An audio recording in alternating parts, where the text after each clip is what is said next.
அருமையானவர்களே, இந்த நாளிலும் அவனுடைய வார்த்தையை நம்மிடத்திலே கொண்டு வருகிறேன். எரேமியா 31:14 பாருங்க. ஆசாரியர்களின் ஆத்துமாவை கொழுமையானவைகளினால் பூரிப்பாக்குவேன். ஆத்துமாவை பூரிப்பாக்குகிறாராம். என் ஜனங்கள் நான் அளிக்கும் நன்மையினால் திருப்தியாவார்கள். அப்ப இங்க ஒரு கனெக்ட் இருக்கு பாருங்களேன். ஆசாரியர்களுக்கும் ஜனங்களுக்கும் ஒரு கனெக்ட் இருக்கு.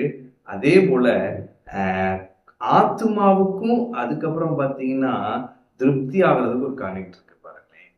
ஆத்மாவை கொழுமையானவைகளினாலே பூரி பார்க்கிறாரா, ஜனங்கள் அவருடைய அளிக்கும் நன்மைகளினால் வாழ்க்கையிலே திருப்தி ஆகிறார். அப்ப ஆத்மாவுக்கும் வாழ்க்கைக்கும் ஒரு கனெக்ட் இருக்கு பாருங்க இல்லையா. அப்ப திருப்தி ஆகிறது இந்த பாடி ஃபார்ம் இல்லைங்களா. அப்ப இது ரெண்டையும் கனெக்ட் பண்ணி ஆண்டோடைய வார்த்தையை நான் இடத்திலே சொல்லுகிறேன். அப்ப நம்ம சோல், நம்ம ஆத்துமா வாழ்வது ரொம்ப அவசியம். ஆத்துமா அறிவில்லாமல் இருப்பது நல்லதல்லன்னு வசனம் இருக்கு. அதே போல பிரியமானவனே, உன் ஆத்துமா வாழ்வது போல நீ எல்லாவற்றிலும் வாழ்ந்து சுகமாயிருக்கும்படி வேண்டுகிறேன். அப்ப இந்த ஆத்துமாவை நம்ம கொஞ்சம் ஃபோக்கஸ் பண்ணணும். ஈஸியா புரிஞ்சுக்கிறது இப்படிதான் வரல. நான் ஒரு ஆவியா இருக்கிறேன், எனக்கு ஒரு ஆத்துமா உண்டு, நான் இந்த சரீரத்திலே வாழ்கிறேன். அப்ப இந்த ஆத்துமா இருக்குல்ல, நான் ஆவி, அந்த ஆத்துமா இருக்குல்ல, அந்த ஆத்துமாவை இந்த கர்த்தருடைய வார்த்தைகளினால் நான் நிரப்பும் பொழுது, இந்த கர்த்தருடைய வார்த்தை என் ஆத்துமாவிலே விடுதலையும், ஆத்துமாவிலே அது ஆத்துமாவுக்கு தேவையான வார்த்தைகளையும் செழிப்பையும் போஷாக்கையும் தருகிறது. அப்ப நான் என்ன செய்யறேன்னா, என் ஆத்துமா கொழுமையானவைகளினால் பூரிப்பாகிறது. இந்த கர்த்தருடைய வார்த்தையினால் என் ஆத்துமா பூரிப்பாகிறது, என் ஆத்துமா வாழ்கிறது. என் ஆத்துமா வாழும் பொழுது என்ன நடக்கிறது? என் ஜனங்கள் நான் அளிக்கும் நன்மைகளினால் திருப்தி ஆவார்கள். அப்ப தேவன் நல்லவர், நன்மையானவைகளை தருகிறவர்.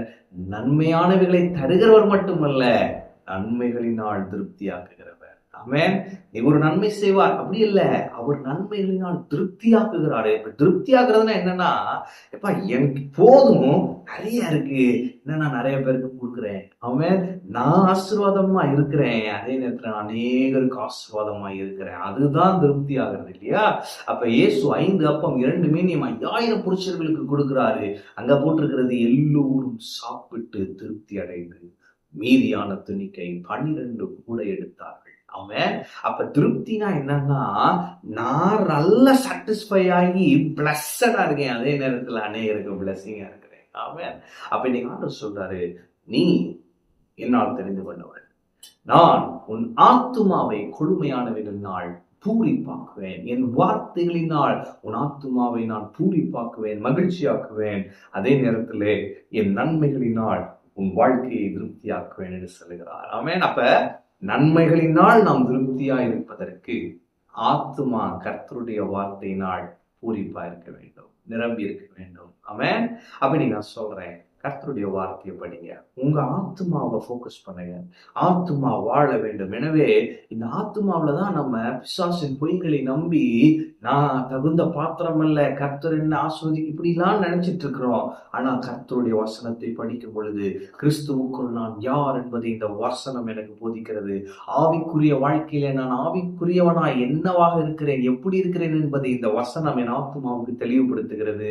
என் ஆத்துமா கொழுமையானவைகளினால் பூரிப்பாகிறது.